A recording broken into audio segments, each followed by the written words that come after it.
on a bespoke program with experts, consultations, and therapies, treatments, activities to help you not feel worn out and feel the best you've ever felt. I could do with that right now. That's for true. You do nutrition trips as well, and I suppose you could class me as a fussy eater. So what sort of trips would you recommend for a vegan? For vegan, and you're vegan yourself? I am, yeah. So we have a lot of clients that are vegan, and specifically, we find half of those clients will actually go on one of our detox holidays anyway, which are completely vegan. If I was going to recommend one bespoke trip to you today, we do have a place out in Phuket in Thailand that focuses on raw food, and I mean that they are just so creative when it comes to vegetarians. That is their bread and butter. They only cater to vegan clients, and the food is just incredible. And all of our clients who are vegan come back and are just amazed that they've never had that kind of food before. And I think it just shows you how raw vegan cuisine can be so good. We've done health and fitness, but you do activities as well. What are the most popular activity trips do you offer? In terms of sport, our tennis holidays are the most popular, but clients tend to mix the tennis with fitness and spa anyway. I'd also say other activity-based ones are things like kite surfing, water sports, active adventure trips where a lot of hiking and cycling is involved. Regular listeners know that our show is very concerned about consumer protection. So what protection do you offer your clients? We're fully bonded with the Travel Trust Association, and we also have an ATOL license, so we comply with the package travel, package holidays and package tours regulations too. So we're fully covered, and it also means that our clients, are safe to book with us because of our licenses. Yeah, my company is a member of the TTA as well, so I've got a soft spot. They are my most favourite consortium and protection scheme out there. You've been going 6 years. What would you say has been the most popular trip over that 6 years? I think it's changed, and I think looking back now, we probably have 5 popular trips all in all. That if I had to, I can't probably just name one. The first year we had one really popular, and then year 2, year 3, something else took off. So in terms of the most 5, we've got one in Thailand. We have one in St. Lucia, Ibiza, Italy, and Portugal. There are sort of 5 most popular trips from those destinations. Do you have anything new planned for next year? We do, yes, which will be launching in the next couple of months, actually. We have a few new fusion fitness holidays that we're launching in some destinations. And that is a tailor-made bespoke health and fitness program where clients can pick and choose their favorite activities and treatments from a fusion of options. So we've got some of those launching, along with some more spa and yoga and detox breaks. And also we're adding to our Discover Recover holiday collection as well for people who want to mix culture with wellness. A little bit closer than next year is Christmas. A lot of people find Christmas stressful. What wellness trip would you recommend for somebody who wants to get away from it this year? Yeah, Christmas, we have a lot of clients actually booking wellness trips for Christmas, normally six months in advance. And I'd probably say the most popular one for this year, we've actually got 2. One is in Koh Samui in Thailand, and the other one is in Costa Rica and also St. Lucia. All of those trips are very solo-friendly.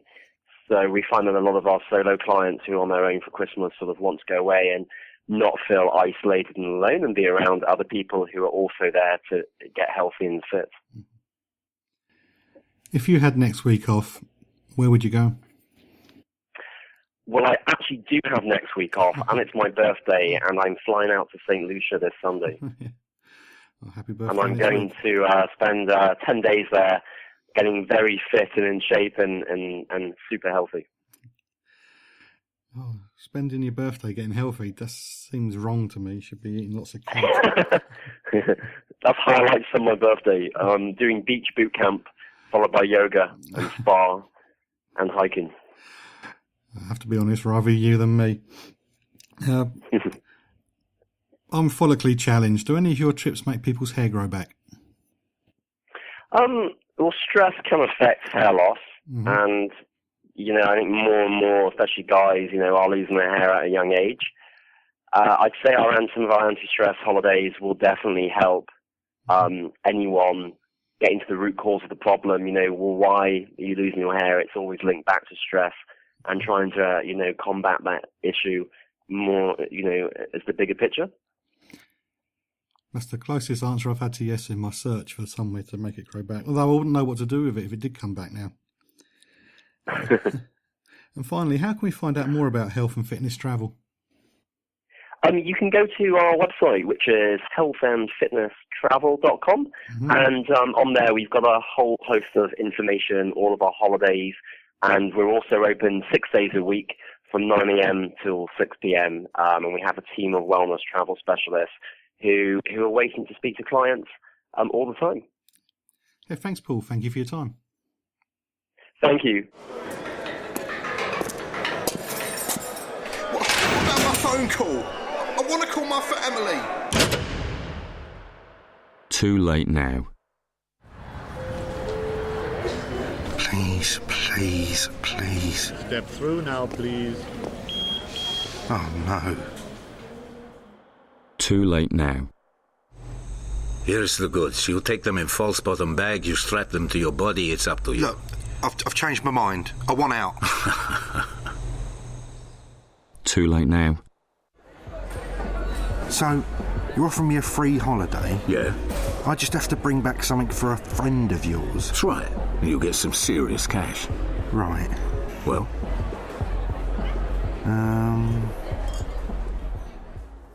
Not too late. Don't get talked into trafficking drugs.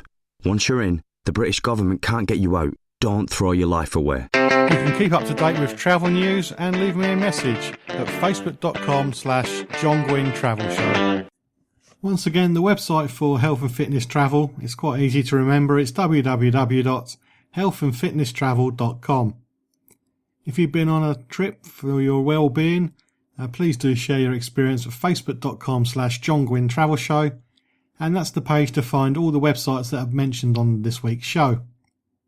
It's also the place to go if there's anything question you want answered about the world of travel, or any suggestions for future shows, any destinations or types of travel, or travel advice you'd like to see featured. Just drop me a message via that Facebook page, the John Guinn Travel Show. As I mentioned earlier, Prince Harry is on his way to the Caribbean in November, and one of the places he'll be visiting is Nevis. It's not somewhere I've been myself, it's somewhere I've flown over on a touchdown at the next island to go on to another island, so I didn't even get off at St Kitts either. But I'm really interested to know what the place is like, and I spoke to James Cabourne, who's the owner of Paradise Beach Resort on the island. I had a chat with James after the interview, and he's a very passionate person, especially when it comes to customer service, and my type of person, I guess, when it comes to the world of travel. But he's got me sold anyway. I've even spoken to my wife about it after the interview. So it looks like we'll be going there in March, and I'll be able to tell you all about it when I come back. Anyway, if you've never heard of Nevis or no idea where it is, the first thing we're going to find out is where is it and how big is it? Nevis is an island in the Leeward Isles, which is very close to St Kitts, which is its sister island. How large is the island? It's 36 square miles, and it's got a tiny inhabitants of 12,000 people. That's not a lot, is it? No, it's very small, very intimate, very beautiful place, unspoiled. It doesn't actually have a major airport, and it doesn't take in cruise liners either, which means that it's actually managed to remain remarkably unspoiled. It already sounds an ideal place to go. It is. You should definitely go, John. Okay. I've flown over it. That's as close as I got so far. Well, it's what's really beautiful about it is it's actually, in fact, a volcanic island, which means when you fly over it, you actually have rainforest and volcano all leading down to sandy beaches, which is it's really, truly beautiful. It's a really beautiful place. I'm sure everybody already wants to get there, so how do we get there from the UK? If you were coming directly from the UK, BA do a direct flight to St. Kitts, which is basically a 9.5-hour flight, and as soon as you land there, you just take a taxi. We actually, for our resort, we pick you up, and you drive down this beautiful peninsula and get a water taxi across to Nevis. That's the easiest way to go. If you were coming from another Caribbean island, there are light aircraft that go into our little local airport, or if you actually had a private jet, it takes private jet. Links are actually very, very good. From America, you've got direct links from New York, Miami, Atlanta. There's links from Canada, from Toronto. So it's quite a nice place, actually, if you want to not just do a complete dedicated Caribbean holiday, but you wanted to maybe go and spend a couple of nights in Miami and then come down on New York. It's quite a nice way of actually making a nice round trip. So go to New York for some shopping and then relax at Nevis. Yeah, recover from the big spend. Come and relax in Nevis. So what's the weather like there? Generally, all year round, it's really, really nice. I mean, the problem you sometimes have is it actually almost gets a little bit too warm if you're British and you're used to the British climate. Mm-hmm. But the only two things you really have to watch out about is hurricane season gets a bit rainy, but in fairness, that's actually not very long. That's only really from August to October. And our best weather is actually when it's an English winter, so all the time, basically between November to March is fantastic. Obviously, Christmas and New Year, you don't get a better place to spend your Christmas and New Year. It does seem really nice.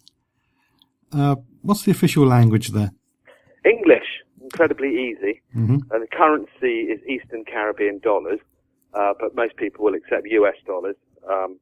Conversion rate is fixed, so it doesn't really matter one way or another, but it's a difficult bit of mathematics because it's 2.7 to the dollar, which is an odd number. I need 10s and 11s really to make it easy for me. Yeah. Yes, I would struggle. Just as well my phone's got a calculator. It makes life a lot easier. Very sensible. Yeah. It's a tropical place. Are there any compulsory vaccinations needed? No, there are no compulsory vaccinations at all. I mean, obviously, if you should always be up to date with your tetanus jabs, like for anywhere, but there aren't any compulsory ones at all. I mean, they actually, if you come from somewhere that's had yellow fever outbreaks, I don't think we get in the UK, luckily, they ask that you have a vaccination before you come in, mainly so you don't bring it to the island rather than you actually having anything to worry about catching it on the island. Yes, I had one of them yellow fever jabs once and I fainted. I don't really want to do it again. A big softy. I hate jabs anyway. I went to Namibia for an animal sanctuary for a couple of weeks. I lost count of how many holes I put in my arms. Yeah, I've been to Africa, and I mean, the one I don't like is having to take malaria tablets. They make me feel really weird, actually. Give me strange dreams. But no, I don't. You don't have to do anything like that for me. It's remarkably simple. Is it so simple there's no entry visas required? No entry visas, UK passport holder, you're very welcome, straight in. No long lines at airports because it's such a small place, so absolutely no problem at all.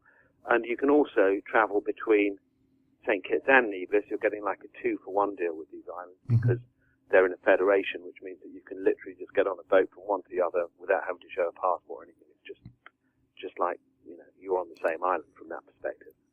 Okay. Checking it out before you check in on the John Guinn Travel Show on ukhealthradio.com.